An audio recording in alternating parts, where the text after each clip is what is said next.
ദൈവനാമത്തിന്റെ മഹത്വം ഉണ്ടാവട്ടെ. ഉപമകളുടെ പഠനത്തിൽ ഇന്ന് നമുക്ക് പുതിയൊരു ഉപമ പഠിക്കാം. കഴിഞ്ഞ ആഴ്ച നമ്മളൊരു ഉപമ പഠിച്ചിരുന്നു. ഉപമ പഠിക്കേണ്ടത് എങ്ങനെയാണെന്നുള്ളത് പഠിക്കുകയും ഒരു ഉപമ പഠിക്കുകയും ചെയ്തിരുന്നു. കർത്താവായ യേശുക്രിസ്തു പറഞ്ഞ ഒന്നാമത്തെ ഉപമയാണ് ഇന്ന് നാം പരിശോധിക്കുന്നത്. എല്ലാവർക്കും സുപരിചിതമായിട്ടുള്ള ഉപമയുമാണത്. മത്തായി എഴുതിയ സുവിശേഷം 13-ാം അധ്യായത്തിന്റെ 1 മുതൽ 9 വരെയുള്ള വാക്യങ്ങളിൽ കാണുന്ന വിതയ്ക്കുന്നവന്റെ ഉപമ അതാണ് ഇന്ന് നാം പരിശോധിക്കുന്നത്. ആ ഉപമയുടെ അർത്ഥം കർത്താവായ യേശുക്രിസ്തു തന്നെ വ്യാഖ്യാനിച്ചിട്ടുള്ളത് കൊണ്ട് നമുക്ക് പഠിക്കാൻ എളുപ്പമുണ്ട്. അതുകൊണ്ടാണ് ഒന്നാമത് നമ്മൾ ആ ഉപമ പഠിക്കുന്നത്. പ്രാരംഭമായിട്ട് നമുക്ക് വേദഭാഗം വായിക്കാം. മത്തായി എഴുതിയ സുവിശേഷം 13-ാം അധ്യായത്തിന്റെ 1 മുതൽ 9 വരെയുള്ള വാക്യങ്ങൾ.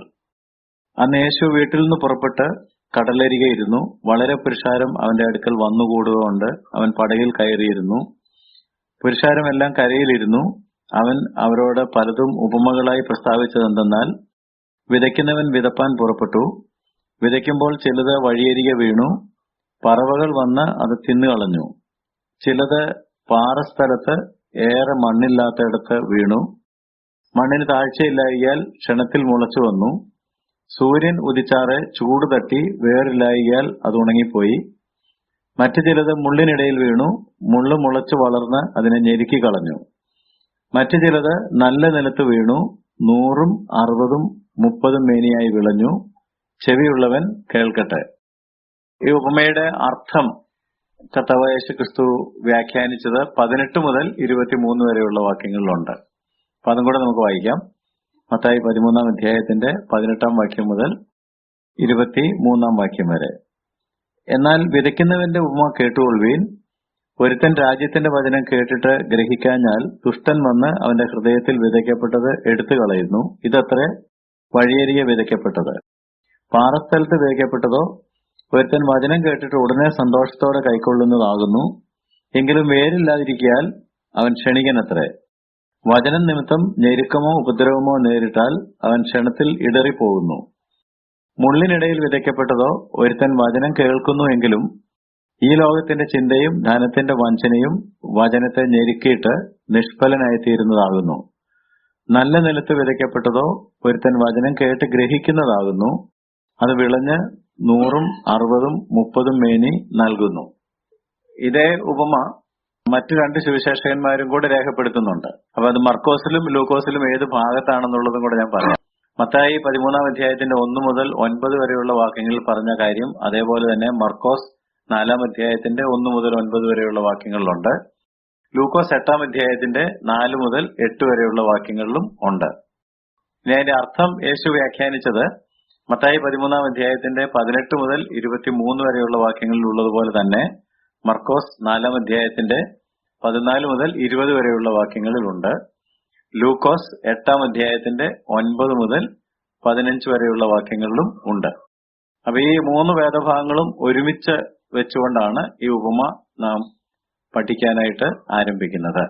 1-2 ആഴ്ചകൾ ചിലപ്പോൾ നമുക്കിത് പഠിക്കാനായിട്ട് ആവശ്യമായിട്ട് വരും. തിരക്ക് പിടിക്കേണ്ട കാര്യമില്ലല്ലോ.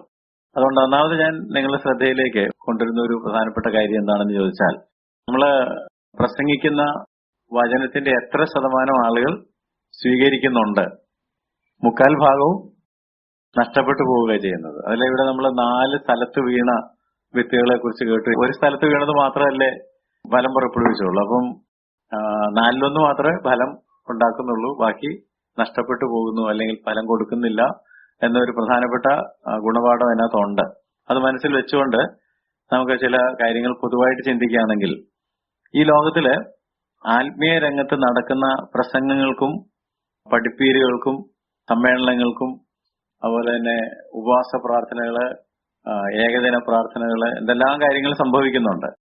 പ്രീച്ചിങ് ആൻഡ് ടീച്ചിങ് എന്ന് വേണമെങ്കിൽ പറയാം. അതിനെന്താ സംഭവിക്കുന്ന വാസ്തവത്തിൽ? ഇത്രയൊക്കെ പ്രസംഗങ്ങൾ ഉണ്ടായിട്ടും എന്തുകൊണ്ടാണ് ലോകം ഇതുവരെ കംപ്ലീറ്റ് ആയിട്ട് സുവിശേഷീകരിക്കപ്പെടാത്തത്?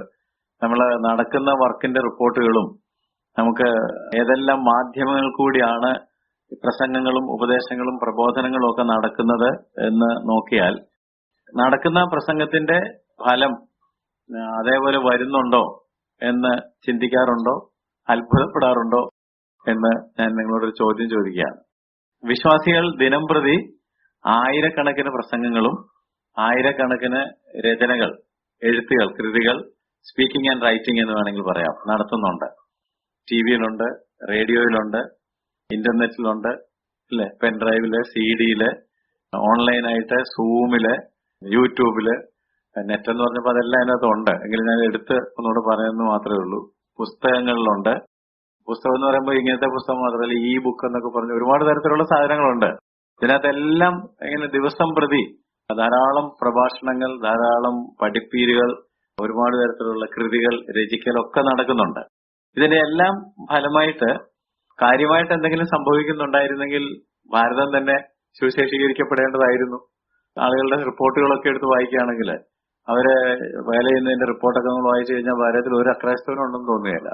ലോകത്തിൽ തന്നെ അക്രൈസ്തവരുണ്ടെന്ന് തോന്നുകയില്ല. ആ തരത്തിലാണ് പ്രവർത്തന റിപ്പോർട്ടുകളൊക്കെ നമുക്ക് ലഭിച്ചുകൊണ്ടിരിക്കുന്നത്. പക്ഷെ നമ്മൾ ആക്ച്വലായിട്ട് നോക്കുമ്പോൾ മാനസാന്തരം തീരെ കുറവാണ്. പൊതുജനനം ഒട്ടും തന്നെ നടക്കുന്നില്ല. കൃപയിൽ വിശ്വാസത്തിലേക്ക് വന്നു എന്ന് പറയുന്ന ആളുകൾ ഉറയ്ക്കുന്നില്ല, അല്ലെ? ചില ആളുകളൊക്കെ പീഡനം വരുമ്പം പിന്മാറി പോകുന്നു. ഉറപ്പോടുകൂടെ, ധൈര്യത്തോടുകൂടെ നിൽക്കാനും മുന്നോട്ട് പോകുവാനും സാധിക്കുന്നില്ല. ഇങ്ങനെയൊക്കെ സംഭവിക്കുന്നില്ലേ? തീർച്ചയായിട്ടും സംഭവിക്കുന്നുണ്ട്. എന്താണ് അതിന്റെ കാരണം എന്ന് നാം ചിന്തിക്കുമ്പോൾ, നൂറ്റാണ്ടുകൾ ഇങ്ങോട്ട് മുമ്പോട്ട് വന്നപ്പോൾ ദൈവവചനത്തിന് അതിന്റെ ശക്തി നഷ്ടപ്പെട്ടതാണോ, അതോ സ്വർഗത്തിൽ എന്തൊക്കെ സ്ഥിരമാക്കിയിരിക്കുന്ന മാറ്റമില്ലാത്ത ദൈവത്തിന്റെ വചനം ഇപ്പോഴും ജീവനും ചൈതന്യവും ഉള്ളത് തന്നെയാണോ? തീർച്ചയായിട്ടും വചനത്തിന് കുഴപ്പമൊന്നും ഉണ്ടായിട്ടില്ല. വചനം അങ്ങനെ തന്നെ ഉണ്ട്. എന്നാൽ നാം വചനം പങ്കുവയ്ക്കുന്ന രീതിക്ക് എന്തെങ്കിലും പാകപ്പിഴകൾ സംഭവിക്കുന്നുണ്ടോ?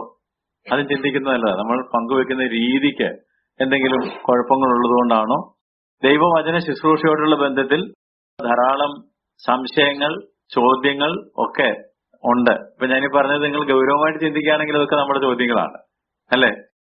ഞാനൊരു സഭയുടെ ശുശ്രൂഷകൻ എന്നുള്ള നിലയിൽ സഭയിൽ പ്രസംഗിച്ച് ആളുകൾ ഇന്നൊരു ലെവലിലേക്ക് എത്തണമെന്നൊക്കെ ആഗ്രഹിക്കുകയും തീവ്രമായിട്ട് പ്രസംഗിക്കുകയൊക്കെ ചെയ്യുന്നു. പക്ഷെ നമ്മൾ ഒരു കൊല്ലം കഴിഞ്ഞ് ഇവാലുവേറ്റ് ചെയ്യുമ്പോൾ അത്രയും കാണുന്നുണ്ടോ?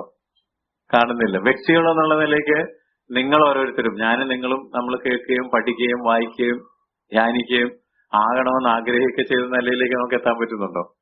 ഇല്ല. എന്താണ് ഇങ്ങനെയൊക്കെ സംഭവിക്കുന്നത് എന്ന് നമ്മുടെ മനസ്സിൽ ചോദ്യമുണ്ടെങ്കിൽ ആ ചോദ്യങ്ങളുടെ എല്ലാം ഉത്തരം ഈ വിതയ്ക്കുന്നവന്റെ ഉപമ നമുക്ക് നൽകുന്നുണ്ട്. അത് പറയാനാണ് ഈ കാര്യങ്ങളൊക്കെ പറഞ്ഞത്. അതുകൊണ്ടാണ് ഒന്നാമത് ഈ ഉപമ കർത്താവ് പറഞ്ഞത്.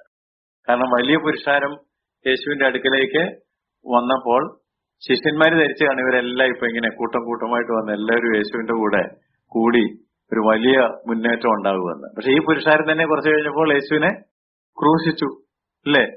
അവരെ ചില കാര്യങ്ങൾക്ക് വേണ്ടിയൊക്കെ നിന്നു എന്നൊക്കെ ഉള്ളത് ശരിയാണ്, വചനം കേട്ടു എന്നുള്ളത് ശരിയാണ്. പക്ഷെ പൂർണ്ണമായിട്ട് യേശുവിന്റെ കൂടെ നിൽക്കാൻ അവരാരും തന്നെ തയ്യാറായില്ല. ഇത് തന്നെയാണ് ഇന്നും നമ്മൾ കാണുന്നത്. അപ്പൊ ഈ ഉപമ ശരിക്കും പഠിക്കുകയാണെങ്കിൽ എന്താണ് നമ്മൾ ഇന്ന് അഭിമുഖീകരിക്കുന്നത് എന്നുള്ളത് വ്യക്തമായിട്ട് മനസ്സിലാക്കാനായിട്ട് സാധിക്കും. മാത്രമല്ല, നമ്മളുടെ വേദപുസ്തകം നമ്മൾ എങ്ങനെ ഉപയോഗിക്കണമെന്നും മറ്റുള്ളവരുമായിട്ട് വചനം പങ്കുവെക്കുമ്പോൾ എങ്ങനെ പങ്കുവെക്കണമെന്നും അത് എന്തെല്ലാം തരത്തിലുള്ള പ്രതിഫലനങ്ങൾ ഉണ്ടാക്കുമെന്നും ഒക്കെ നമുക്ക് ഈ ഉപമയിൽ നിന്ന് പഠിക്കാനായിട്ട് സാധിക്കും. How to use the Bible and how to share it with others. Share ചെയ്തിട്ട് ആളുകൾ ശരിയായിട്ട് പ്രതികരിക്കുമോ, പ്രതികരിച്ചില്ലെങ്കിൽ എന്ത്, ഇങ്ങനെയുള്ള ചോദ്യങ്ങളൊക്കെ നമുക്ക് കാണും. അതിനെല്ലാം ഉത്തരം ഈ ഉപമ നമുക്ക് നൽകുന്നുണ്ട്. മാത്രമല്ല, ചിലപ്പോഴൊക്കെ നമ്മള് വചനം പങ്കുവെച്ചിട്ട് പരാജയമാണ്, നമ്മൾ തന്നെ ഒരു പരാജയമാണ്, നമുക്ക് പറഞ്ഞിട്ടൊന്നും ഒരു പ്രയോജനം ഉണ്ടാകുന്നില്ല എന്ന് തോന്നി ചിലപ്പോൾ നിരാശ ഉണ്ടാകാറുണ്ടാവും, അല്ലെ?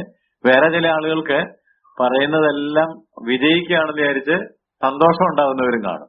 ഞാൻ മെഗാ ചർച്ചിനൊക്കെ ഉദ്ദേശിക്കുന്നു. ആയിരക്കണക്കിന് ആളുകൾ വരുന്നു, കൂട്ടം കൂട്ടമായിട്ട് ആളുകൾ വരുന്നു. നമ്മൾ നോക്കിയിട്ടാണെങ്കിൽ ആരും വരുന്നില്ല, 4, 3, 7 പേരെ വരുന്നുള്ളൂ.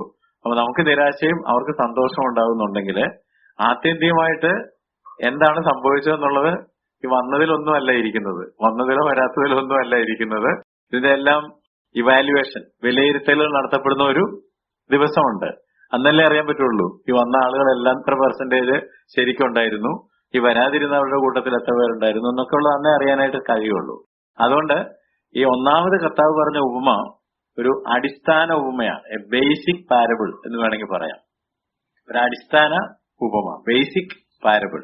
അതുകൊണ്ടാണ് നമ്മൾ ഈ ഉപമ ആദ്യം പഠിക്കുന്നതും നമുക്ക് മർക്കോസിന്റെ സുവിശേഷം 4-ാം അധ്യായത്തിന്റെ 13-ാം വാക്യം വായിക്കുകയാണെങ്കിൽ, പിന്നെ യേശു അവരോട് പറഞ്ഞത്, ഈ ഉപമ ഗ്രഹിക്കുന്നില്ലയോ, പിന്നെ മറ്റു ഉപമകളൊക്കെയും എങ്ങനെ ഗ്രഹിക്കും? അപ്പം ഉപമ ഗ്രഹിക്കണമെങ്കിൽ ആദ്യം ഏത് ഉപമ ഗ്രഹിക്കണം? ഈ ഉപമ ഗ്രഹിക്കണം. അതുകൊണ്ടാണ് ആദ്യം അത് പറഞ്ഞത്. Know you not this parable and how then will you know all parables. കാരണം ഈ ഉപമ പറഞ്ഞു കഴിഞ്ഞപ്പോൾ അവർക്കൊന്നും മനസ്സിലായില്ല. അപ്പൊ അവര് കർത്താവിന്റെ അടുക്കൽ വന്നിട്ട് ഇത് വ്യാഖ്യാനിച്ചു തരണം എന്ന് പറഞ്ഞപ്പോൾ ആദ്യം കർത്താവ് പ്രതികരിച്ചതാണ് ഇപ്പൊ നമ്മൾ വായിച്ചത്. ഈ ഉപമ ഗ്രഹിക്കുന്നില്ലേ, ഇല്ലെങ്കിൽ പിന്നെ ഇനി ബാക്കിയുള്ള ഉപമകളൊക്കെ നിങ്ങൾ എങ്ങനെ ഗ്രഹിക്കും? അത് കാണിക്കുന്ന ഒരു കാര്യം എന്താണെന്ന് ചോദിച്ചാൽ, ഇത് വെറും അടിസ്ഥാനപരമായിട്ടുള്ള ഒരു ഉപമയാണ് ഞാൻ നിങ്ങളോട് പറഞ്ഞത്. ഇതിനേക്കാൾ ഗൗരവമായ ഉപമകളൊക്കെ പുറമെ വരുന്നുണ്ട്. അപ്പൊ നമ്മൾ ഈ പഠനത്തിൽ ആദ്യം ഈ ഉപമ എടുത്തതിന്റെ കാരണം കർത്താവ് ഒന്നാമത് പറഞ്ഞതുകൊണ്ടും അതൊരു അടിസ്ഥാന ഉപമ ആയതുകൊണ്ടും, ബേസിക് പാരബിൾ. മനസ്സിലായെന്ന് ഞാൻ വിചാരിക്കുന്നു. ഈ വിതയ്ക്കുന്നവന്റെ ഉപമ അറിയാൻ പാടില്ലാത്തവരാരും എന്റെ മുമ്പിൽ ഇരിപ്പില്ല. നിങ്ങളെല്ലാം പല പ്രാവശ്യം ഈ ഉപമ വായിച്ചിട്ടുള്ള ആളുകളായിരിക്കും.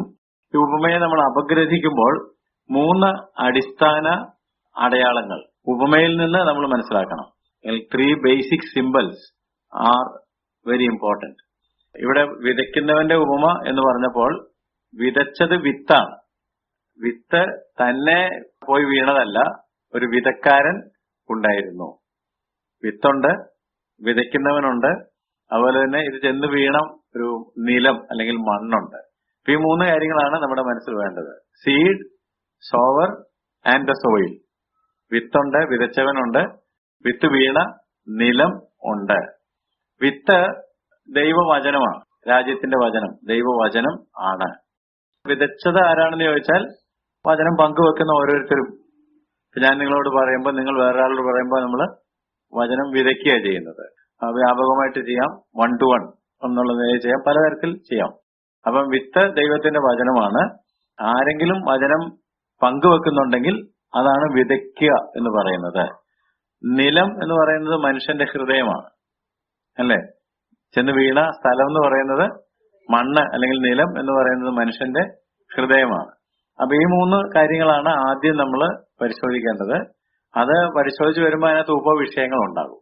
അപ്പൊ ഈ 3 വിഷയങ്ങളാണ് ഈ ഉപമയ്ക്കകത്ത് ഏറ്റവും പ്രധാനമായിട്ടുള്ളത്. വിത്ത്, വിതയ്ക്കുന്നവൻ, നിലം അല്ലെങ്കിൽ മണ്ണ്. അപ്പൊ നമുക്ക് ഓരോന്നായിട്ട് നോക്കാം. ഒന്നാമത്തെ കാര്യം വിത്ത് എന്നുള്ളതാണ്. Seed or with. വിത്ത് എന്താണെന്ന് യേശു തന്നെ പറഞ്ഞു. അർത്ഥം വ്യാഖ്യാനിച്ചപ്പോൾ യേശു തന്നെ പറഞ്ഞു. ലൂക്കോസ് 8-ാം അധ്യായത്തിന്റെ 11-ാം വാക്യത്തിലുണ്ട് കൃത്യമായിട്ട്. വിത്ത് ദൈവവചനം, വേർഡ് ഓഫ് ഗോഡ്. ദൈവവചനമാണ് വിത്ത്. കൃത്യമായിട്ട് യേശു അതിന്റെ അർത്ഥം പറഞ്ഞു കൊടുത്തിട്ടുണ്ട്. മർക്കോസ് 4-14 വായിക്കുകയാണെങ്കിൽ വിതയ്ക്കുന്നവൻ വചനം വിതയ്ക്കുന്നു. അപ്പൊ വിത്ത് വചനമാണെന്നുള്ളത് കൃത്യമായിട്ട് തെളിയാണ്. ഈ മത്തായി 13-19 നോക്കുകയാണെങ്കിൽ ഒരുത്തൻ വചനം കേട്ടിട്ട് അപ്പൊ വിത്തെന്ന് പറയുന്നത് എന്താണ്? വചനമാണ്. അത് ക്ലിയർ ആണ്. എന്തുകൊണ്ടാണ് യേശു ദൈവവചനത്തെ വിത്തിനോട് ഉപമിച്ചത്? വേറെ പലതിനോടും, വെളിച്ചത്തോട് ഉപമിക്കാമായിരുന്നു, അല്ലെ? പലതിനോട് ഉപമിക്കാമായിരുന്നു.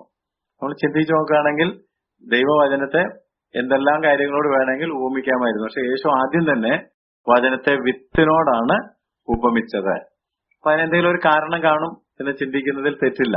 വചനത്തിന്റെ അടിസ്ഥാനത്തിൽ അതിന്റെ കാരണങ്ങൾ അന്വേഷിക്കുകയാണെന്നുണ്ടെങ്കിൽ, ഒന്നാമത് വിത്തിനെ കുറിച്ച് ചിന്തിക്കുമ്പോൾ അതിനകത്ത് ജീവനുണ്ട്. Seed has life in it. ഒരു വിത്തിനകത്ത് എന്തുണ്ട്? ജീവൻ ഉണ്ട്. പത്രോസിന്റെ 1-ാം ലേഖനം 1-ാം അധ്യായത്തിന്റെ 23-ാം വാക്യത്തില്, 1 പത്രോസ് 1:23 നാം വായിക്കുന്നത്, കെടുന്ന ബീജത്താലല്ല, കെടാത്തതിനാൽ ജീവനുള്ളതും നിലനിൽക്കുന്നതുമായ ദൈവവചനത്താൽ തന്നെ നിങ്ങൾ വീണ്ടും ജനിച്ചിരിക്കുന്നു. അപ്പൊ ദൈവവചനത്തിന് ജീവനുണ്ട്. God's word is a living word. ജീവനുള്ള ദൈവവചനം എന്ന പ്രയോഗമാണ് കാണേണ്ടത്. വിത്തിനകത്ത് ജീവനുള്ളതുപോലെ വചനത്തിനകത്ത് ജീവനുള്ളത് കൊണ്ടാണ് ഈ ഉപമയിൽ ദൈവവചനത്തെ എന്തിനോട് ഉപമിച്ചത്? വിത്തിനോട് ഉപമിച്ചത്. മനുഷ്യരെ എഴുതുന്ന ഒരുപാട് പുസ്തകങ്ങളുണ്ട്, മനുഷ്യർ പറയുന്ന ഒരുപാട് വചനങ്ങളുണ്ട്. ചില പത്രമൊക്കെ നിങ്ങൾ നോക്കിയാൽ ഓരോ ദിവസവും ഒരു മഹാൻ പറഞ്ഞ വചനം ചിലപ്പോൾ അതിനകത്ത് രേഖപ്പെടുത്തിയിട്ടുണ്ടാവും. അങ്ങനെയുള്ള പുസ്തകങ്ങൾ ഒരുപാടുണ്ട്. ആ പുസ്തകങ്ങൾ ഒക്കെ നമ്മൾ കാണുകയും അതിന് കൂടെ നമ്മുടെ ഷെൽഫിൽ വേദപുസ്തകം ഇരിക്കുകയും ചെയ്യുന്നത് കാണുമ്പോൾ വേദപുസ്തകത്തിന് മറ്റു പുസ്തകങ്ങളെക്കാൾ പ്രത്യേകിച്ചൊരു വ്യത്യാസമുള്ളതായിട്ട് തോന്നുകയല്ല. ഒരു പുസ്തകം, സാധാരണ ഒരു പുസ്തകം പോലെ തന്നെയാണ് ഇരിക്കുന്നത്. എന്നാൽ മനുഷ്യർ എഴുതിയിട്ടുള്ള പുസ്തകങ്ങൾക്കകത്തൊന്നും ജീവനില്ല. അതെല്ലാം ജീവൻ കൊടുക്കുന്നതല്ല, അറിവ് കൊടുക്കുന്നതാണ്. അതിനകത്തൊന്നും നമുക്ക് എന്ത് വരുന്നില്ല? ജീവൻ പ്രാപിക്കുവാനായിട്ട് കഴിയുന്നില്ല. കർത്താവ് പറഞ്ഞു, ഞാൻ നിങ്ങളോട് സംസാരിച്ച വാക്കുകൾ, വചനങ്ങൾ ജീവനും ആത്മാവുമാണ്. അപ്പൊ ദൈവത്തിന്റെ വചനത്തിന് ജീവനുണ്ട്, അതിന് ജീവൻ കൊടുക്കാനായിട്ട് കഴിയും. മനുഷ്യരെഴുതുന്ന പുസ്തകങ്ങൾ ഡെഡ് ആൻഡ് കില്ലിങ്, അത് നിർജീവമാണ്, വായിക്കുന്ന ആളുകളെയും കൊന്നുകളയും എന്നുള്ളതല്ലാതെ അതിന് ജീവൻ കൊടുക്കാനായിട്ട് കഴിയത്തില്ല. ദൈവവചനത്തിന് മാത്രമേ ജീവൻ കൊടുക്കാനായിട്ട് സാധിക്കുകയുള്ളൂ. വേറെ തരത്തിൽ പറയുകയാണെങ്കിൽ ഒരു ജീവനുള്ള വിത്തിൽ നിന്ന് മാത്രമേ ജീവനുള്ള ഒരു ചെടി മുളച്ചു വരികയുള്ളൂ. കെട്ടുപോയ ഒരു വിത്തിട്ടാൽ, ജീവനില്ലാത്ത ഒരു വിത്തിട്ടാൽ കിളിർത്ത് ഒരു മരം ഉണ്ടാവുമോ? അല്ലെങ്കിൽ ഒരു ചെടി ഉണ്ടാവുമോ? ഇല്ലല്ലോ. അതുകൊണ്ട് ജീവൻ എന്നുള്ളത് വിത്തിനകത്ത് ഏറ്റവും പ്രധാനപ്പെട്ട ഒരു കാര്യമാണ്. അപ്പൊ വിത്തിനോട് യേശു വചനത്തെ ഉപമിച്ചത് ഒന്നാമത് അതിനകത്ത് ജീവൻ ഉള്ളതുകൊണ്ടാണ്. ഒരു വിത്ത് നമ്മളെടുത്ത് നോക്കുമ്പോൾ അത് എന്തിന്റെ വിത്താണെങ്കിലും, ചക്കക്കുരു ആയിക്കോട്ടെ, മാങ്ങാന്റെ ആയിക്കോട്ടെ, പുല്ലിന്റെ വിത്തായിക്കോട്ടെ, വലിയ സൈസ് അതിനോട് കാര്യമായിട്ട് കാണാനില്ല. ഒരു ചക്കക്കുരു എടുത്തിട്ട് ഇതിനകത്തൊരു വലിയ പ്ലാവ് ഉണ്ടെന്ന് പറഞ്ഞാൽ നമുക്ക് വിശ്വസിക്കാനായിട്ട് തോന്നും. പക്ഷെ ഒരു പ്ലാവ് ഉണ്ടായി കഴിയുമ്പം അതുകൊണ്ടൊരു വീട് പണിയാൻ പാകത്തില് തടി, അത് കഴിഞ്ഞും മിച്ചം വരുന്ന തരത്തിലുള്ള ഒരു ഇത് ഈ കുരുവിൽ നിന്നാണ് ഉണ്ടായതെന്ന് പറഞ്ഞാൽ നമുക്ക് അത്ര അങ്ങോട്ട് ഒരു പെട്ടെന്ന് അങ്ങോട്ട് പിന്നെ നമ്മുടെ പഠനങ്ങളൊക്കെ കൊണ്ട് നമ്മുടെ മനസ്സിനെ സമ്മതിപ്പിക്കുക ചെയ്യുന്നത്. ഈ വിത്തെന്ന് പറയുന്നത് തീരെ ചെറുതാണ്. ദൈവവചനം തീരെ ചെറുതും ഇൻസിഗ്നിഫിക്കന്റ്, നിസ്സാരം, പെട്ടെന്ന് നോട്ട് ചെയ്തൊക്കെ നമുക്ക് ഒരു കാലുകൊണ്ട് തട്ടിക്കളയാറുണ്ട് അല്ലേ? അല്ലെങ്കിൽ ഇതിലെ ഒരുപാട് വിത്തുകളൊക്കെ പറന്ന് നടക്കുന്നുണ്ട്, നമ്മൾ തൂത്തും തട്ടിയൊക്കെ കളയും. പക്ഷെ എവിടെയെങ്കിലും പോയി വീണാൽ എന്ത് സംഭവിക്കും? അവിടെ നിന്ന് മുളച്ചിട്ട് ചിലപ്പോൾ ഒരു മരമായിരിക്കും. ആ വിത്തിന്റെ കപ്പാസിറ്റി അനുസരിച്ച് ഒരു വൃക്ഷമോ ഒരു പുഷ്പം ഉണ്ടാകുന്ന ചെടിയോ എന്തെങ്കിലും ഒരു സാധനം കിളുത്ത് വരും എന്നുള്ളത് ഉറപ്പാണ്. അതിന്റെ കാരണം എന്താണെന്ന് ചോദിച്ചാൽ ഇത് ജീവനും ചൈതന്യവും ഉള്ളതാണ്. ദൈവവചനത്തെ കുറിച്ച് അങ്ങനെ പറഞ്ഞിട്ടുണ്ടല്ലോ, ദൈവത്തിന്റെ വചനം ജീവനും ചൈതന്യവും ഉള്ളതാണ്. വഴിയേരിയെ വീണ ഒരു വിത്തിനെ കുറിച്ച് ചിന്തിച്ചിട്ടില്ലെങ്കിൽ നിങ്ങൾ മനസ്സിലൊന്ന് കാണുക. നമ്മൾ വഴിയെ നടന്നു പോകുമ്പോൾ ഇപ്പൊ എല്ലാ ഫുട്പാത്തുകളും എന്ത് ചെയ്യുന്നുണ്ട്? ടൈലൊക്കെ ഇട്ട് നല്ല ഭംഗിയാക്കുന്നില്ലേ? അതിനിടയ്ക്കൂടെ ഒരു പുല്ലോ മരം പോലും കിളുത്ത് വരാറുണ്ട്. പിന്നെ നമ്മള് ടൈലൊക്കെ ഇട്ട് വീടൊക്കെ നല്ല ഉറപ്പിച്ചാലും ഒരു വേര് അതിനകത്തോട് വന്ന് ഇതിനെ പൊക്കി കളയുന്ന കണ്ടിട്ടില്ലേ? അപ്പൊ സോ പവർഫുൾ. നമ്മള് മിക്കവാറും വീടൊക്കെ പണി വരുമ്പോൾ മരങ്ങളെല്ലാം ക്ലിയർ ചെയ്യും, വേര് വരാൻ സാധ്യതയുള്ളതും. അങ്ങനെ ക്ലിയർ ചെയ്താൽ പോലും ഒരു വിത്ത് അതിനിടയ്ക്കെങ്ങാനും വീണാൽ ടൈലിനിടയ്ക്കൂടെ അതിനെയൊക്കെ പൊട്ടിച്ച് അതിനിടയ്ക്കൂടെ ഈ സാധനം കിളുത്തി നിൽക്കുന്നത് കാണാൻ സാധിക്കും. ഇന്നലെ ഞാൻ എന്റെ മതിലിൽ നിന്നൊരു ഒന്നും വെട്ടിക്കളഞ്ഞിട്ടാ വരും. മതിലിന് നടുക്കുറണം ഇങ്ങനെ കിളുത്തി നിൽക്കുന്നത്. അപ്പൊ കൈകൊണ്ട് പറിച്ചിട്ടൊന്നും പോരുന്നില്ല, അതിനെ കത്തി കൊണ്ട് തന്നെ വെട്ടിക്കളയേണ്ടതായിട്ട് വന്നു. കാരണം അവിടെ നിന്നാൽ മതിൽ കുറച്ച് കഴിയുമ്പോൾ മറിച്ച് കളയും. അപ്പൊ അതെന്താണെന്ന് ചോദിച്ചാൽ അതിനകത്ത് പവറുണ്ട്, ലൈഫുണ്ട്. അതിനെ കെട്ടുകൊണ്ടോ കല്ലുകൊണ്ടോ ഒന്നും പിടിച്ചു നിർത്താനായിട്ട് സാധിക്കത്തില്ല. ലിവിങ് ആൻഡ് പവർഫുൾ, എന്നിട്ട് ജീവനും ചൈതന്യവും ഉണ്ട് എന്ന് അറിഞ്ഞിരിക്കണം. എന്നാൽ അങ്ങനെ ചെയ്യാനായിട്ട് മറ്റു പുസ്തകങ്ങൾക്ക് കഴിയുന്നില്ല. അതുകൊണ്ട് ഞാൻ പറഞ്ഞ ഷെൽഫിലിരിക്കുന്ന ബൈബിള് മറ്റു പുസ്തകങ്ങളെ പോലെ തന്നെ തോന്നുമെങ്കിലും ആ പുസ്തകങ്ങളൊന്നും അങ്ങനത്തെ ഒരു കാര്യം ചെയ്യുന്നില്ല. എന്നാൽ ദൈവത്തിന്റെ വചനം ജീവനുള്ളതാണ്, ചൈതന്യമുള്ളതാണ്, മൂർച്ചയേറിയതാണ്.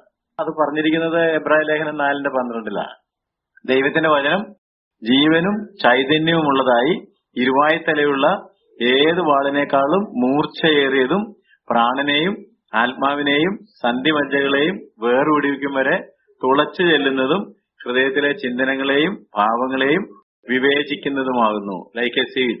ഒരു വിത്തിനുണ്ട്, ജീവനുണ്ട്, ചൈതന്യമുണ്ട്, മൂർച്ചയേറിയതാണ്, തുളച്ച് ചെല്ലുന്നതാണ്.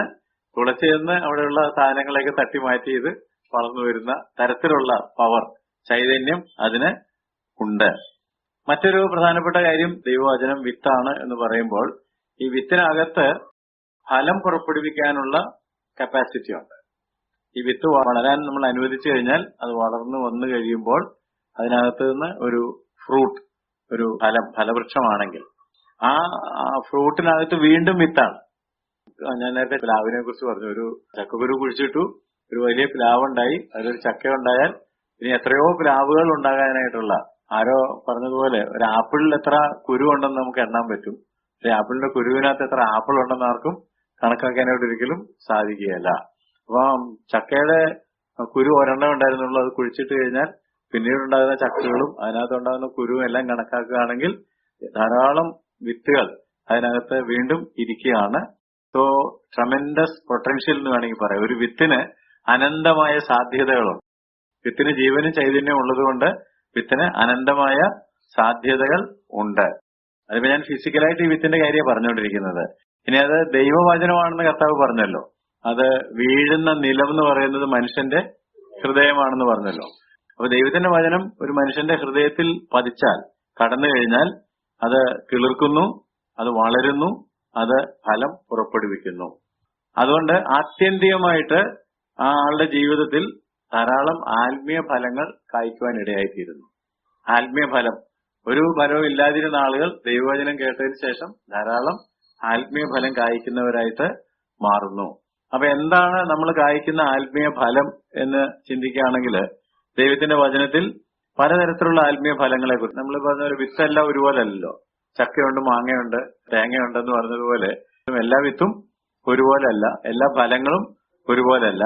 അങ്ങനെയാണെങ്കിൽ ദൈവവചനം ഒരാളുടെ ഉള്ളിൽ വീണാൽ ഒരാളെ പോലെ തന്നെ മറ്റേയാളായിരിക്കുകയല്ല. ഒരാൾ പുറപ്പെടുവിക്കുന്ന ഫലം തന്നെ ആയിരിക്കുകയല്ല മറ്റൊരാള് പുറപ്പെടുവിക്കുന്നത്. വേദപുസ്തകത്തില് നമ്മള് ആത്മീയമായിട്ട് പുറപ്പെടുവിക്കുന്ന ഫലങ്ങളുടെ പട്ടികയുണ്ട് പല സ്ഥലങ്ങളിലായിട്ട്. ഞാൻ ചിലതൊന്ന് പരിചയപ്പെടുത്തുകയാണെങ്കിൽ, അത് മാത്രമേ ഉള്ളൂ എന്ന് വിചാരിക്കരുത്.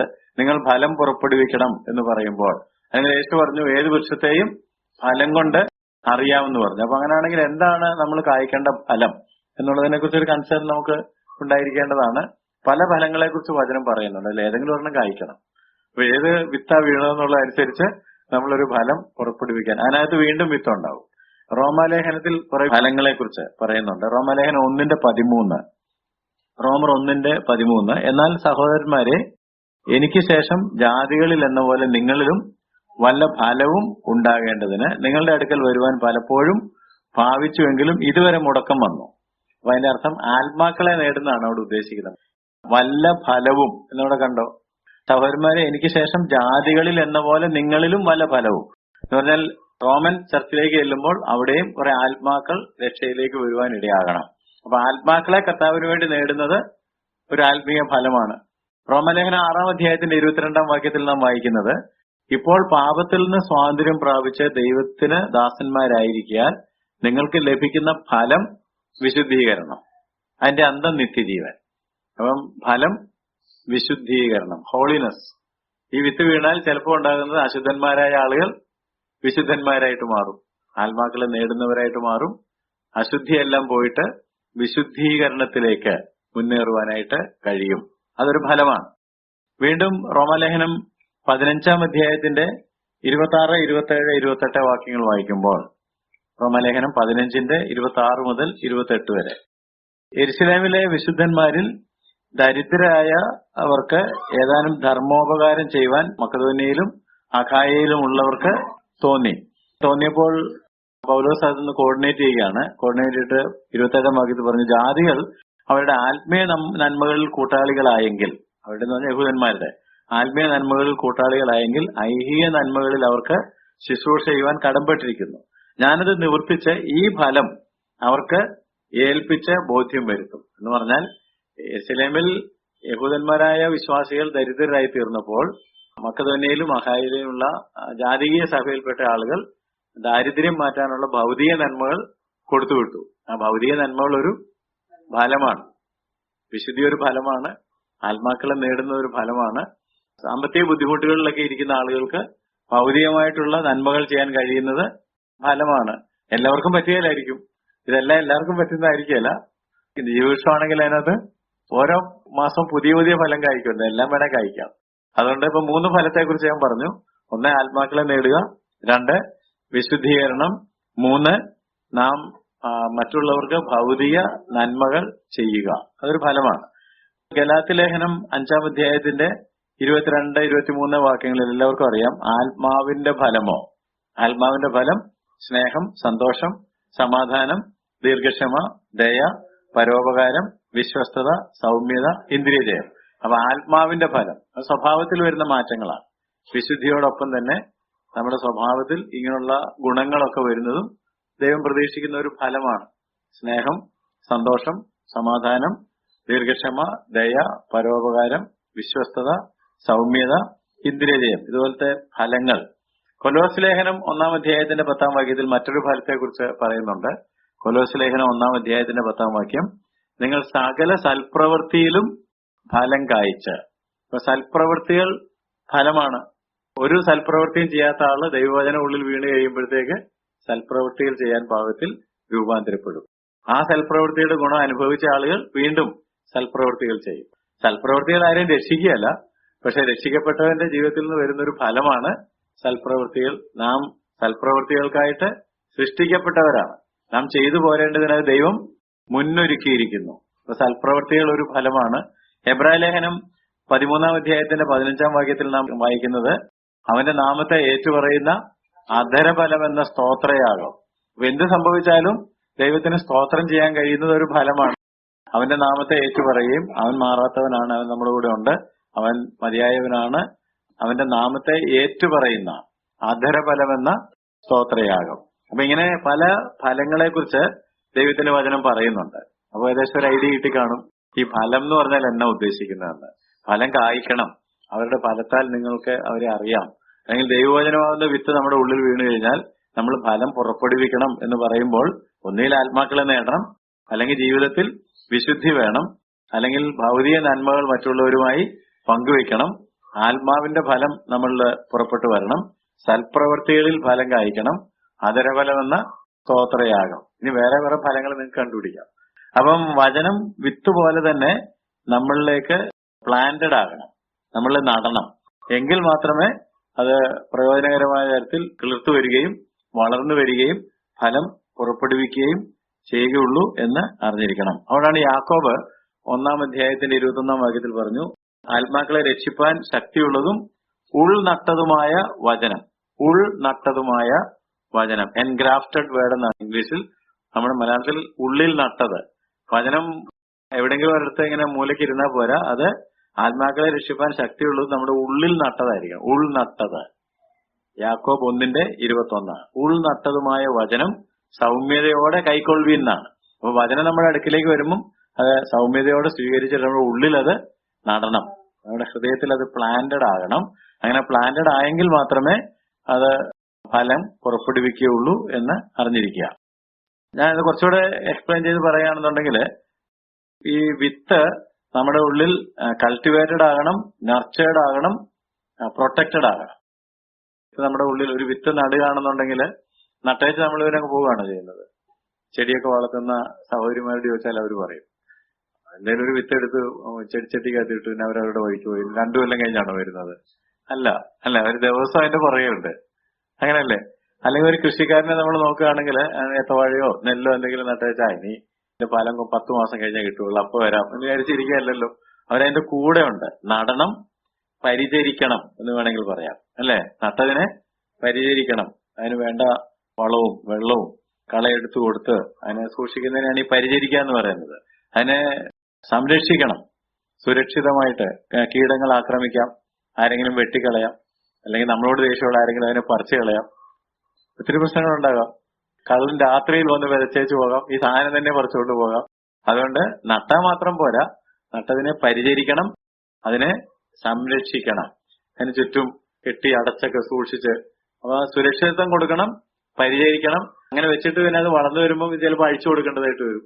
അങ്ങനെ പല കാര്യങ്ങൾ ചെയ്യാനായിട്ടുണ്ട്. അപ്പൊ ഈ 3 വാക്കുകളെങ്കിലും ഓർത്തിരിക്കണം: കൾട്ടിവേറ്റഡ്, നർച്ചേർഡ് ആൻഡ് പ്രൊട്ടക്റ്റഡ്. അതിനെ നടണം, പരിചരിക്കണം, സംരക്ഷിക്കണം. ഈ ഉപമയില് ഈ വിത്തിന്റെ കാര്യം പറഞ്ഞപ്പോൾ ഇതുവഴി കർത്താവായ യേശുക്രിസ്തു പഠിപ്പിച്ചത് എന്താണെന്ന് ചോദിച്ചാൽ, വിശ്വാസികൾ വചനം കേട്ടതുകൊണ്ട് മാത്രമായില്ല. ഇപ്പൊ ഞാൻ ആദ്യം പറഞ്ഞ ചോദ്യങ്ങൾക്ക് ഉത്തരം കിട്ടിക്കാണും. ഇത് ഫലം പുറപ്പെടുവിക്കാത്തതെന്ന് വെച്ചാൽ ഇത് വെതറിയച്ചങ്ങ് പോയതുകൊണ്ട് മാത്രമായില്ല. അതിനെ പരിചരിക്കണം, പ്രൊട്ടക്ട് ചെയ്യണം. നമ്മൾ പക്ഷെ അതിനൊന്നും ശ്രമിക്കാറില്ല. ഇത് വെതറിയച്ചങ്ങ് പോവുകയാണ്. അത് പറഞ്ഞാൽ വെതറിയച്ച് പോയപ്പോ കാക്ക വന്ന് അത് കൊത്തിക്കൊണ്ടുപോയി, പക്ഷികൾ വന്ന് കൊത്തിക്കൊണ്ടുപോയി, നടന്നവർ ചവിട്ടി മരിച്ചു കളഞ്ഞു. പിന്നെ നമ്മള് എന്ത് നട്ടാലും നട്ടതിനേക്കാൾ ശക്തിക്ക് വരുന്നത് മുള്ളും പറക്കാരിയും കളയൊക്കെ ആയിരിക്കും. അപ്പൊ ഇതെല്ലാം പ്രശ്നങ്ങളാണ്. അപ്പൊ അതുകൊണ്ടാണ് എന്തി പറഞ്ഞത്, നട്ടാൽ മാത്രം പോരാ, പരിചരിക്കണം. പരിചരിച്ചാൽ മാത്രം പോരാ, അതിനെ സംരക്ഷിക്കണം. Cultivated, nurtured, protected. ഈ 3 കാര്യങ്ങളും സംഭവിക്കണം. നമ്മൾ വിത്ത് ഇങ്ങനെ വിതറുന്നുണ്ട്, ഒരുപാട് കേൾക്കുന്നുണ്ട്, നാട്ടുകാർ കേൾക്കുന്നുണ്ട്, ഇന്റർനെറ്റിലുണ്ട്, യൂട്യൂബിലുണ്ട്, ടിവിയിലുണ്ട്, എല്ലാം ശരിയാ. പക്ഷെ കൾട്ടിവേറ്റഡ് ആൻഡ് പ്രൊട്ടക്റ്റഡ് ആകുന്നില്ല, അതിനെ പരിചരിക്കുന്നില്ല, അത് വേണ്ട പോലെ സുരക്ഷിതമായിട്ട് ഹൃദയങ്ങളിലേക്ക് വീഴുന്നില്ല എന്നുള്ളത് ഒരു വല്ലാത്ത ദുര്യോഗമാണ്. അതുകൊണ്ടാണ് വീണ വിത്തെല്ലാം ഫലം പുറപ്പെടുവിക്കുകയില്ല. നമ്മൾ വിത്തിനെ കുറിച്ചാണ് പറഞ്ഞുകൊണ്ടിരിക്കുന്നത്. ഇനി പറയുമ്പോൾ വിതക്കാരന്റെ കാര്യവും വീണ നിലത്തിന്റെ കാര്യവും പറയും. അപ്പൊ അവിടെ വരുമ്പോഴാണ് ഈ നിലത്ത് വീണതിനൊക്കെ എന്ത് സംഭവിച്ചു എന്നുള്ളത്. പക്ഷെ ഇപ്പൊ നമുക്ക് ഇമാജിൻ ചെയ്യാമല്ലോ, ഈ പറഞ്ഞിരുന്നതിനെ വിത്ത് ഇട്ടു എന്നുള്ളത് കൊണ്ട് മാത്രം കാര്യമായില്ല, അത് എവിടെ വീണതെന്നും അവിടെ ശത്രുക്കൾ ആരെങ്കിലും ഉണ്ടായിരുന്നു എന്നുള്ളതും, അല്ല വഴിപോക്കര് ചവിട്ടിക്കളഞ്ഞതാണോ, പക്ഷി കൊത്തിക്കൊണ്ടുപോയതാണോ, കള വളർന്നതിനെ ഞെരുക്കിക്കളഞ്ഞതാണോ, ഇങ്ങനെയുള്ള പോസിബിലിറ്റീസ് എല്ലാം ഉണ്ട്. അതുകൊണ്ടാണ് ഇപ്പൊ ഞാൻ പറഞ്ഞത് പരിചരിക്കണം, അതിനെ സംരക്ഷിക്കണം. നമ്മുടെ ആത്മീയ ജീവിതത്തിൽ ദൈവവചനത്തോടുള്ള ബന്ധത്തിൽ പറയുകയാണെങ്കിൽ കേൾക്കണം, കേട്ടത് ഹൃദയത്തിൽ സ്വീകരിക്കണം, അത് ഹൃദയത്തിൽ വേരൂന്നി വളരാൻ അനുവദിക്കണം. Here it, receive it and let it take Roots and grow. പക്ഷെ ഇതിന്റെ എല്ലാം കീ കിടക്കുന്നത് എവിടെയാണ്? വിതയ്ക്കുന്ന വിത്ത് നമ്മുടെ ഹൃദയത്തിൽ വീഴണം എന്നൊക്കെ പറഞ്ഞപ്പോൾ അതിന്റെ കീ, അതിന്റെ ഏറ്റവും പ്രധാനപ്പെട്ട കാര്യം കിടക്കുന്ന എവിടെയാന്ന് ചോദിച്ചാല് കേൾക്കുക എന്നുള്ളതിലാണ്. കേൾക്കുക. ഇതെല്ലാം പറഞ്ഞു കഴിഞ്ഞിട്ട് എന്ത് കർത്താവ് പറഞ്ഞു? കേൾപ്പാൻ ചെവിയുള്ളവൻ പിന്നെ നമ്മൾ നേരത്തെ ക്ലാസ്സിൽ പഠിച്ചതാണ്, കേൾക്കുന്നവരെല്ലാം കേൾക്കുന്നില്ല, കാണുന്നവരെല്ലാം കാണുന്നില്ല, ഗ്രഹിക്കാൻ ഉദ്ദേശിച്ചിട്ടുണ്ടെങ്കിലും പലരും ഗ്രഹിക്കുന്നില്ല. അപ്പൊ അതുകൊണ്ട് കേൾക്കുക എന്നുള്ളതാണ് ഏറ്റവും കീ ആയിട്ടുള്ളത്. ഈ ദൈവത്തിന്റെ വചനം നമ്മുടെ ഹൃദയത്തിൽ വീഴുക എന്ന് പറയുമ്പോൾ കേൾക്കുക എന്നുള്ളതാണ് ഏറ്റവും ഇമ്പോർട്ടന്റ്. നമ്മൾ കേൾക്കണം. നമ്മൾ ക്ലാസ്സിൽ അല്ലെങ്കിൽ ഒരു സ്ഥലത്ത് ടിവിയുടെ മുമ്പിലോ യൂട്യൂബിന് മുമ്പിലോ ഇരിക്കുന്നുണ്ടതുകൊണ്ട് മാത്രം കേൾക്കണമെന്നില്ല. കേൾക്കുമ്പോൾ തന്നെ ഉറങ്ങിപ്പോകാം. സാറിന്റെ 35ാമത്തെ വരെ ഞാൻ കേട്ടു എന്നൊരാൾ പറഞ്ഞ് 32ാമത്തേൽ തന്നെ അതിപ്പോ ഞാൻ ഓർക്കുന്നില്ല എന്ന് പറയും. കേട്ടു. അപ്പൊ അതിന്റെ അർത്ഥം എന്താ? ആ കേൾവിക്കകത്തൊരു ശ്രദ്ധയില്ലായിരുന്നു. യൂട്യൂബിൽ തന്നെ ഞാൻ ചിലപ്പോ ഒരു കമന്റ് നോക്കുകയാണെങ്കിൽ, ഇപ്പം വെളിപ്പാട് എടുത്തുകൊണ്ടിരിക്കുന്നത്, വെളിപ്പാടിനകത്ത് ആദ്യം പറഞ്ഞ കാര്യങ്ങളൊന്നും ഗ്രഹിക്കാതെ ഇപ്പൊ കമന്റ് ഇടുന്നവരുണ്ട്, ചോദ്യം ചോദിക്കുന്നവരുണ്ട്. ഇപ്പൊ നമ്മളിപ്പോ ഇതിങ്ങനെ പഠിപ്പിച്ചു വരികയാണെങ്കിലും കുറെ കഴിയുമ്പോഴത്തേക്കാളുള്ള ആദ്യം പറഞ്ഞ ഒരു ചോദ്യം ചോദിക്കും. അതെന്താണെന്ന് വെച്ച് കഴിഞ്ഞാല് ആദ്യം പറഞ്ഞൊന്നും വേണ്ട പോലെ ഗ്രഹിച്ച് വന്നില്ല എന്നുള്ളതാണ്. അതുകൊണ്ട് ഈ മത്തായി സുവിശേഷം 13ാം അധ്യായം വായിക്കുകയാണെങ്കിൽ 19 പ്രാവശ്യം യേശു കേൾക്കുക, ഹിയർ എന്നുള്ള പദം ഉപയോഗിച്ചിട്ടുണ്ട്. ഹിയർ ഹിയർ എന്ന്, കേൾക്കുക കേൾക്കുക കേൾക്കുക എന്ന് 19 ടൈംസ്, 19 പ്രാവശ്യം പറഞ്ഞിട്ടുണ്ട്. ഇനി നമ്മളിപ്പം അധ്യായം മുഴുവൻ പഠിക്കുന്നില്ല, അതിൽ ഒരു ഉപമ മാത്രമേ പഠിക്കുന്നുള്ളൂ. ആദ്യത്തെ 9 വാക്യങ്ങൾ വായിച്ചു, പിന്നീട് 18 മുതൽ 23 വരെയുള്ള വാക്യങ്ങളും വായിച്ചു. അതിനകത്ത് 7 പ്രാവശ്യം കേൾക്കുക എന്ന് പറഞ്ഞിട്ടുണ്ട്. ഞാൻ ചില വാക്യങ്ങൾ വായിച്ചു കേൾപ്പിക്കാം. 13ാം അധ്യായം എടുത്തോളൂ. 9ാം വാക്യത്തില് ചെവിയുള്ളവൻ കേൾക്കട്ടെ. 13ാം വാക്യം നോക്കിയേ, കേട്ടിട്ട് കേൾക്കാതെ. അപ്പൊ കേൾക്കുന്നത് 2 പ്രാവശ്യം വന്നു, കേട്ടിട്ട് കേൾക്കാതെ. 14ാം വാക്യം ചെവിയാൽ കേൾക്കും, ചെവി കൊണ്ട് മന്ദമായി കേൾക്കുന്നു, ചെവി കേൾക്കാതെയും. 3 പ്രാവശ്യം കേൾക്കാതെ വന്നതിനകത്ത്. 16ാം വാക്യം ചെവി കേൾക്കുന്നത് കൊണ്ട്. 17ാം വാക്യത്തില് കേൾക്കുന്നത് കേൾപ്പാൻ ആഗ്രഹിച്ചിട്ടും കേട്ടില്ല. കേൾക്കുന്നത് കേൾക്കുന്നത് 3 പ്രാവശ്യം വന്നു അല്ലെ? കേൾക്കുന്നത് കേൾപ്പാൻ ആഗ്രഹിച്ചിട്ടും കേട്ടില്ല. 18ാം വാക്യത്തിൽ വിതയ്ക്കുന്നവന്റെ ഉപമ കേട്ടുകൊള്ളുവീൻ. വിതയ്ക്കുന്നതിന്റെ ഉപമ ഞാൻ വിവരിച്ചു തരാം എന്നല്ല പറഞ്ഞത്. അങ്ങനെ പറയായിരുന്നല്ലോ. നിങ്ങൾ ചോദിച്ചു വിതയ്ക്കുന്നതിന്റെ ഉപമ ഞാൻ വിവരിച്ചു തരാം, ഞാൻ പറഞ്ഞു നിങ്ങൾ കേട്ടില്ല, എന്നാ ഇനി ഒന്നുകൂടെ കേട്ടുകൊള്ളുവീൻ എന്നാണ് പറഞ്ഞത്. 19ാം വാക്യം വചനം കേട്ടിട്ട്. 20ാം വാക്യം വചനം കേട്ടിട്ട്. 22ാം വാക്യം വചനം കേൾക്കുന്നു. 23ാം വാക്യം കേട്ട് ഗ്രഹിക്കുന്നത്.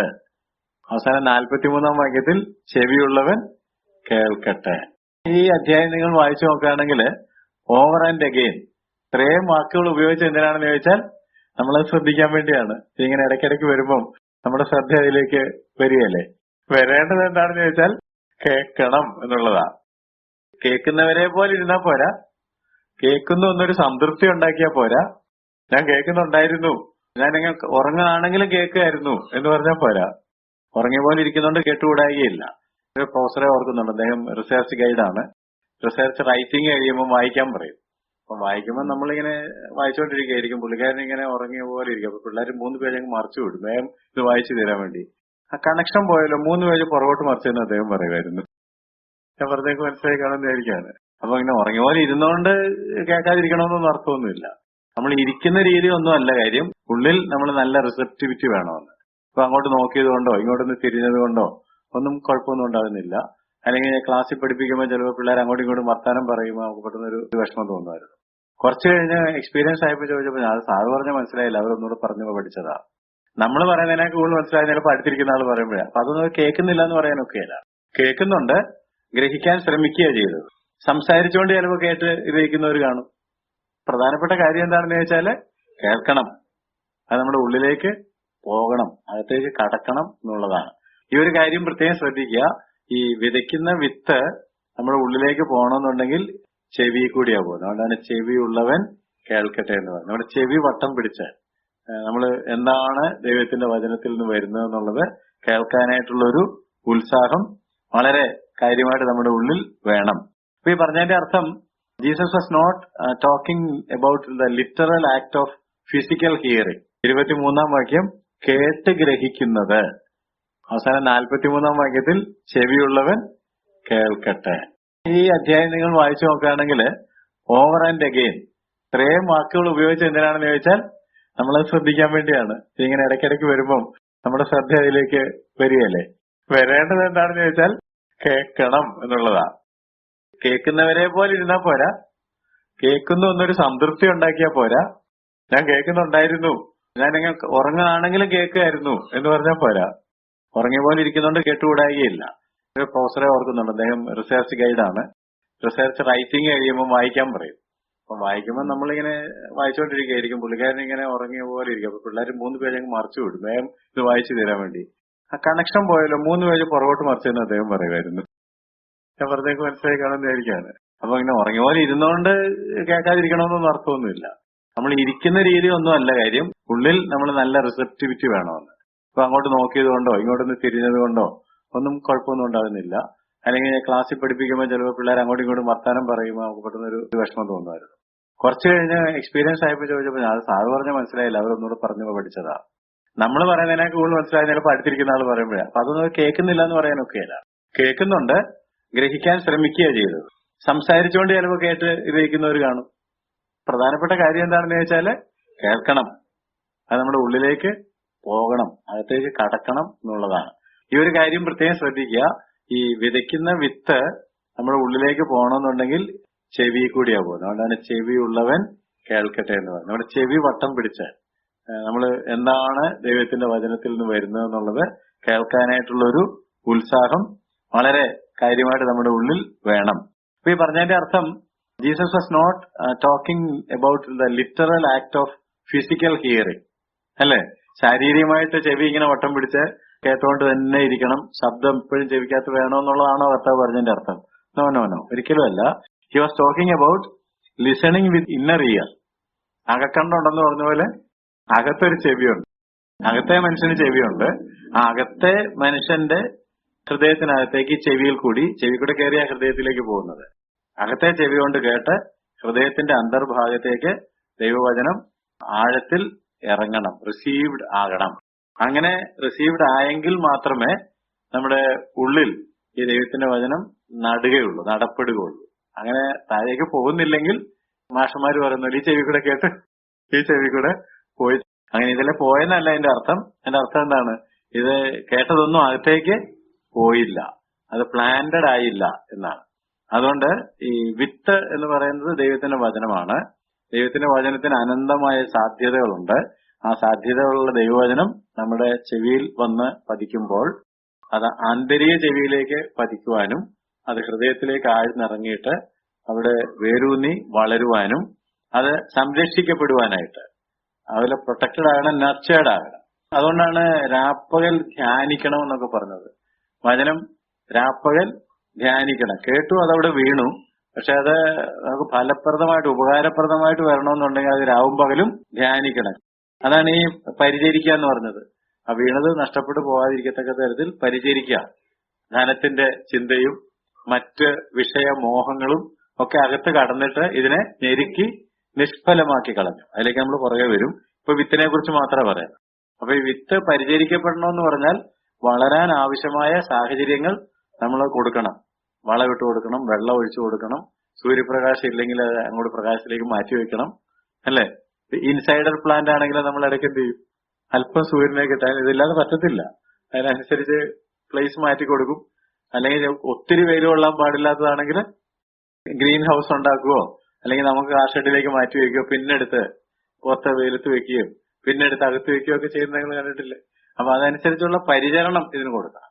എന്നിട്ട് അത് വേറെ ശത്രുക്കളാരും വന്ന് അറ്റാക്ക് ചെയ്ത് കളയാതിരിക്കാനായിട്ട് അതിനെ സംരക്ഷിക്കണം. ഇങ്ങനെ വിത്ത് നമ്മുടെ ഹൃദയത്തിലേക്ക് വീണെങ്കിൽ മാത്രമേ അത് കിളിർത്ത് വളർന്ന് ഫലം പുറപ്പെടുവിക്കുവാൻ ഇടയാകുകയുള്ളൂ. വിത്തിനെ കുറിച്ച് അടിസ്ഥാനപരമായിട്ട് ഇത്രയും കാര്യങ്ങളാണ് നമുക്ക് ഇന്ന് ഗ്രഹിക്കുവാനുള്ളത്. അടുത്ത ക്ലാസ്സിൽ നമുക്ക് വിതക്കാരനെ കുറിച്ചും പിന്നീട് വീണ ഹൃദയത്തെ കുറിച്ചും ഒക്കെ ചിന്തിക്കാം. അതുകൊണ്ട് ഈ ദൈവത്തിന്റെ വചനം ഇന്ന് നമ്മൾ പറഞ്ഞതിനകത്ത് ഏറ്റവും പ്രധാനപ്പെട്ടത് കേൾക്കുക എന്നുള്ളതാണ് സുപ്രധാനം. ഈ വചനം കേട്ട് അത് നമ്മുടെ ഉള്ളിൽ അത് ജീവനായിട്ട് മാറുവാനായിട്ട്, അത് വേരെടുക്കുന്നതായിട്ട് മാറുവാൻ, അകത്തെ കാതുകൾ കൊണ്ടാണ് കേൾക്കേണ്ടത്, ഹൃദയാന്തർഭാഗത്തേക്കാണ് പോകേണ്ടത്. കാരണം ഈ നിലമെന്ന് പറയുന്നത് നമ്മുടെ ഹൃദയമാണ്. അത് വളരാനുള്ള എല്ലാ സാഹചര്യങ്ങളും നമ്മുടെ അകത്ത് ഉണ്ടാക്കി കൊടുക്കുവാനായിട്ട് ദൈവത്തിന്റെ ആത്മാവ് നമുക്ക് സഹായിക്കട്ടെ എന്ന് ഞാൻ പ്രാർത്ഥിക്കുന്നു. നമുക്ക് പ്രാർത്ഥിക്കാം. കർത്താവേ, സ്വർഗ്ഗസ്ഥ പിതാവേ, നന്ദിയോടെ സ്തോത്രം ചെയ്യുന്നു. ദൈവവചനത്തിന്റെ മർമ്മങ്ങൾക്കായിട്ട് ഞങ്ങൾ നിനക്ക് നന്ദിയോടെ സ്തുതിക്കുകയും സ്തോത്രം ചെയ്യുകയും ചെയ്യുന്നു. കർത്താവ്, വിതക്കാരന്റെ ഉപമ പഠിക്കുവാൻ തക്കവണ്ണം ഞങ്ങൾക്ക് ആരംഭിക്കുവാനായിട്ട് ഇടയായല്ലോ. വിത്ത് ദൈവത്തിന്റെ വചനമാണ് ഞങ്ങൾ അറിയുന്നു. അത് ഞങ്ങളുടെ അടുത്തേക്ക് വരുമ്പോൾ ഞങ്ങളുടെ അകത്തെ കാതുകൾ കൊണ്ട് അത് സ്വീകരിപ്പാനും കർത്താവെ അത് വളരാൻ ആവശ്യമായിരിക്കുന്ന സാഹചര്യങ്ങൾ സൃഷ്ടിച്ചു കൊടുക്കുവാനും അതിനെ വേണ്ടതുപോലെ പരിചരിക്കുവാനും കർത്താവെ അത് നഷ്ടപ്പെട്ടു പോകാതെ അതിനെ സംരക്ഷിക്കുവാനും കർത്താവ് കൃപ തരണമെന്ന് പ്രാർത്ഥിക്കുന്നു. അത് കൊത്തിക്കൊണ്ടു പോകുവാൻ പറവകളുണ്ടെന്നും ചവിട്ടിക്കളയുവാനായിട്ട് കർത്താവെ വഴിയാത്രക്കാരുണ്ടെന്നും ഒക്കെ ഞങ്ങൾക്ക് അറിയാം. കർത്താവ് ഞങ്ങളെ പഠിപ്പിച്ചല്ലോ. അതുപോലെ തന്നെ കർത്താവ് ഞങ്ങൾ നടാത്ത മുള്ളുകളും കർത്താവ് കളകളും വളർന്നു വന്നിട്ട് അതിനെ ഞെരുക്കുമെന്ന് ഞങ്ങൾക്ക് അറിയാം. അതിൽ നിന്നെല്ലാം കർത്താവ് കേട്ട വചനത്തെ സംരക്ഷിച്ച് അത് ഫലം പുറപ്പെടുവിക്കത്തക്ക തരത്തിൽ കർത്താവെ വളർത്തിയെടുക്കുവാനായിട്ട് കൃപ തരണമെന്ന് പ്രാർത്ഥിക്കുന്നു. ഫലം എന്താണെന്ന് ഞങ്ങൾ ചിന്തിച്ചല്ലോ. കർത്താവെ, ആ ഫലങ്ങൾ ഓരോന്ന് ഞങ്ങളിൽ നിന്ന് പുറപ്പെട്ടു വരുവാൻ തക്കവണ്ണം ഈ വിത്ത് ഞങ്ങളുടെ ഹൃദയത്തിൽ ഇംപ്ലാന്റഡ് ആകുവാൻ തക്കവണ്ണം അവിടുന്ന് കൃപ ചെയ്യണമെന്ന് പ്രാർത്ഥിക്കുന്നു. യേശു ക്രിസ്തുവിന്റെ നാമത്തിൽ ഞങ്ങളുടെ പ്രാർത്ഥനകളെ കേൾക്കണമേ. ആമേൻ.